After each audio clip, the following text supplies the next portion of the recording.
ఈ రాయలసీమ జిల్లాలలో ఇరిగేషన్ ప్రాజెక్టుల కోసం అడుగుతున్నారు. 4,000 కోట్లు ఖర్చు పెడితే గుండ్రేవులో తయారవుతుంది. గుండ్రేవులో తయారైందంటే దాదాపుగా ఇటు కర్నూలు జిల్లాలోనే కాకుండా అటు అనంతపూర్ జిల్లా ఇటు కర్నూలు జిల్లాలో చాలా ఇరిగేషన్ వస్తుంది, డ్రింకింగ్ ప్రాబ్లం పోతుంది. అదే కాకుండా కృష్ణాలో శ్రీశైలం డ్యాంకు దాదాపుగా 160 టీఎంసీలు పోతుంది ప్రతి సంవత్సరం.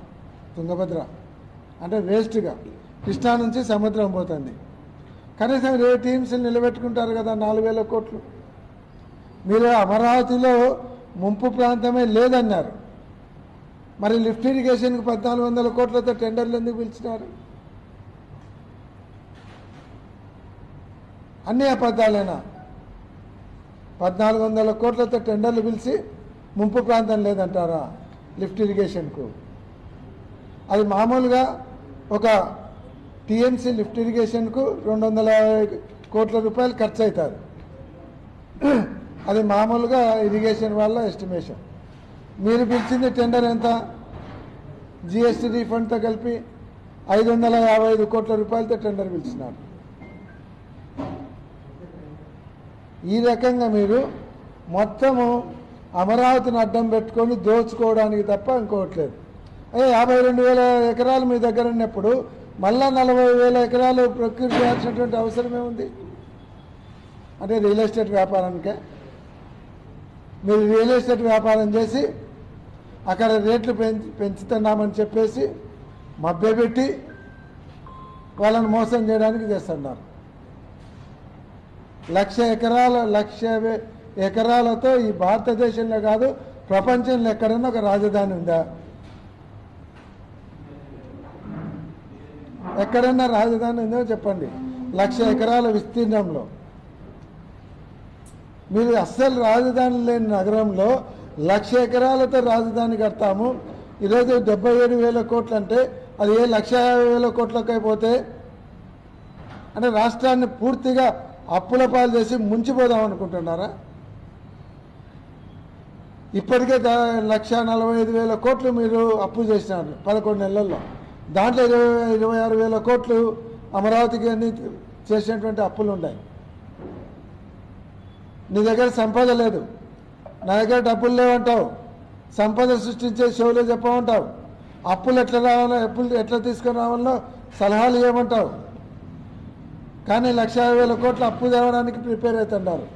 ఇవిగాక 1,15,000 కోట్లు అన్నారు. ఎఫ్ఆర్బిఎంతో సంబంధం లేదు ఈ రాజధాని అప్పులు అంటారు. అంటే ఈ అప్పులు వేరు ఆ అప్పులు వేరా? పోనీ ఇన్ని లక్షల కోట్లు తెచ్చినారు, మీ సూపర్ 6లో ఏమైనా ఖర్చు పెట్టినారా? ఏం లేదు.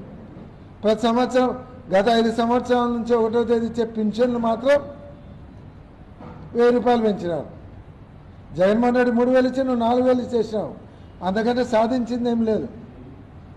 ఇన్ని లక్షల కోట్లు అప్పు తెచ్చి జగన్మోహన్ రెడ్డి గారు మొట్టమొదటి సంవత్సరం కరోనా సమయంలో కూడా 52,000 కోట్లు అప్పు చేస్తే మీరు 1,15,000 కోట్లు అప్పు చేసినారు.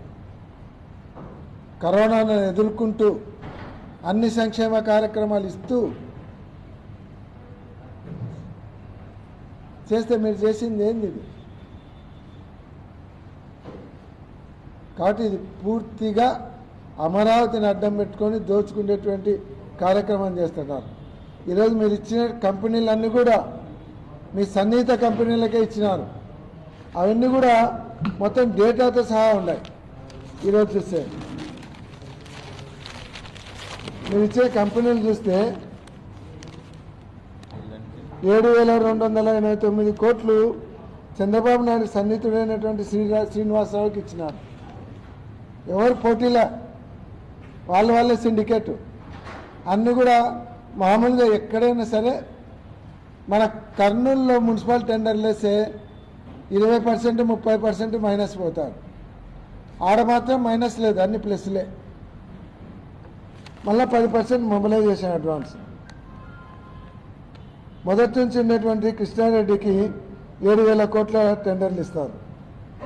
టీడీపీకి ఈనాడు కిరణ్ సోదరుడికి వియంకుడు కిరణ్ సోదరుడు వియంకునికి రాయల రఘుకు 6,000 కోట్లు ఈనాడు వాళ్ళ బంధువులకు టెండర్. ఈరోజు అదే కాకుండా ఎన్సిసి సంస్థ మేనేజింగ్ డైరెక్టర్ చంద్రబాబు నాయుడుకు క్లోజ్ ఫ్రెండ్ 6,900 కోట్లు. ఇట్లా మొత్తం కూడా వాళ్ళ సన్నిహితులకు ఇచ్చుకున్నటువంటి కంపెనీలకే ఈరోజు టెండర్లన్నీ కట్టబెడతా వస్తాం. వాళ్ళ ద్వారా 10% కమిషన్ అంటే ఈరోజు 40,000లో 4 కోట్లు వాళ్ళకి ఇచ్చినారు, మీరు 4,000 కోట్లు తీసుకున్నారు. ఈరోజు రాష్ట్రం ఉండేటువంటి పరిస్థితులలో విడిపోయిన రాష్ట్రానికి 1,00,000 ఎకరాలు 1,00,000 కోట్లతో అమరావతి అవసరమా? వెనుకబడినటువంటి రాయలసీమ ప్రాంతము కనపడలేదా? వెనుకబడినటువంటి ఉత్తరాంధ్ర ప్రాంతం కనపడలేదా? కేవలం ఒక జిల్లాకు 1,00,000 కోట్లతో డెవలప్ చేయడానికి మీరు 13 ఉమ్మడి జిల్లాలకు అన్యాయం చేస్తూ ఉన్నారు, గొంతు కోస్తూ ఉన్నారు. మీరు చేసేటువంటి అప్పులన్నీ కూడా 13 జిల్లాలు కూడా సమానంగా భరించాల్సిందే కదా. అని మీరు ఒక్క జిల్లాలో ఖర్చు పెట్టిన అప్పులు మేము 12 జిల్లాల వాళ్ళం కట్టాలనా? ముందే వెనుకబడినటువంటి రాయలసీమ జిల్లాల వల్ల మీరు చేసినటువంటి 1,00,000 కోట్ల అప్పు ఒక జిల్లా కోసం చేసిన అప్పు మేమందరం కట్టాలనా? 12 జిల్లాలను బలిపశువులను చేస్తున్నారా మీరు? కాబట్టి ఇది పూర్తి దుర్మార్గం. రాజధాని పద్ధతులు కట్టండి. మీరు దోచుకోవడానికి దాన్ని వేదికగా తీసుకొని 1,000 కోట్లు దోచుకోవడానికి, రియల్ ఎస్టేట్ వ్యాపారంలో 1,000 కోట్లు సంపాదించుకోవడానికి మీ మంత్రివర్గ సభ్యులు కావచ్చు, మీ కూటమి సభ్యులు కావచ్చు, మీ సన్నిహితులు, మీకు ఎలక్షన్లకు డొనేషన్ ఇచ్చేటోళ్ళు, వీళ్ళందరి కోసమే కేవలం రాష్ట్రంలో ఉన్నటువంటి 12 జిల్లాల ప్రజలను బలి చేయొద్దు, వాళ్ళ గొంతు కోయొద్దు, వాళ్ళని అప్పుల పాలు చేయొద్దని మేము కూటమి ప్రభుత్వాన్ని డిమాండ్ చేస్తున్నాం. ఈరోజు కూటమి ప్రభుత్వం దోచుకోవడానికి అమరావతిని ముందరికి వచ్చింది. అందుకే మేము అడుగుతున్నాం, అమరావతి పోలవరం తప్ప ఏం కనపడడం లేదా ఏపీ అంటే? బనకచెర్ల గురించి చెప్తున్నారు, 80,000 కోట్లు ఖర్చు అవుతాయని చెప్తున్నారు. బనకచెర్ల మొదలుపెట్టే ధైర్యం ఉందా? మమ్మల్ని మభ్యపెట్టడం తప్ప మమ్మల్ని పోలవరాన్ని పూర్తి చేసుకోలేకుండావు. పోలవరం నుంచి బనకచెర్లకు 80,000 కోట్లు ఖర్చు పెట్టి నీళ్లు తీసుకొచ్చారంట. మా చేలో తామర పూలు పెట్టడానికి తయారైనారా? సన్ఫ్లవర్ పూలు, తామర పూలు పెట్టడానికి రెడీ అయినారు. ఎవరిని మోసం చేయడానికి రోజు ఒక డ్రామా ఆడతారు. అమరావతిలో 1,00,000 ఎకరాలు పెడుతున్నారు, మీరు ఏం వేసినట్టు అంటున్నారు. ఆడ ఉపాధికి ఏం అవకాశాలు ఉన్నాయని వచ్చి ఆడ చేరుతారు. లేకపోతే అమరావతికి కూలీలు వస్తారు కట్టడానికి, వాళ్ళు వెళ్ళిపోతారు. ఒక ఐటీ కంపెనీ ఏమైనా ఇప్పటికేమైనా ప్రపోజల్ ఉందా అమరావతికి? పోనీ ఒక ఇండస్ట్రీ ఏమైనా ప్రపోజల్ వస్తే ప్రపోజల్ ఉండేదంతా చిత్తూరు జిల్లాకు, విశాఖపట్నానికి, తప్పితే మాకు ఓరోకల్కి వస్తారు. ఏముందని విజయవాడలో పెడతారు? పోర్ట్ ఉండేది విశాఖపట్నంలో ఉంది, తప్పితే కృష్ణపట్నం పోర్ట్ ఉంది, అక్కడ పెడతారు. ఆడ ఉపాధి అవకాశాలు కల్పించకుండా 1,00,000 ఎకరాలు పెట్టి ఏం చేద్దాం అనుకుంటున్నారు? ఇంతకుముందే మీరు రింగ్ రోడ్డు డైవర్షన్లో కేసులు ఎదుర్కొంటున్నారు, అప్పుడే మీరు దోచుకోవాలని చూసినారు. దాని మీద ఎంక్వైరీ జరిగి మీ మీద కేసులు రిజిస్టర్ అయినాయి. నేను చెప్తున్నాను, ఒకటి గుర్తుపెట్టుకోండి, మీరు చేసేటువంటి అమరావతి పేరుతో చేసేటువంటి దోపిడీని మళ్ళీ వైఎస్ఆర్ కాంగ్రెస్ ప్రభుత్వం వస్తే మొత్తం బయట తీసి, మీ చరిత్ర బయట తీసి అందరికీ కూడా బేడీలేసి జైలు పాలు అయ్యేటువంటి పరిస్థితి ఉంటుందనేది మీరు గుర్తుపెట్టుకోండి. ఈ మోసాన్ని మాత్రం ప్రజల దృష్టికి తీసుకుపోతాం.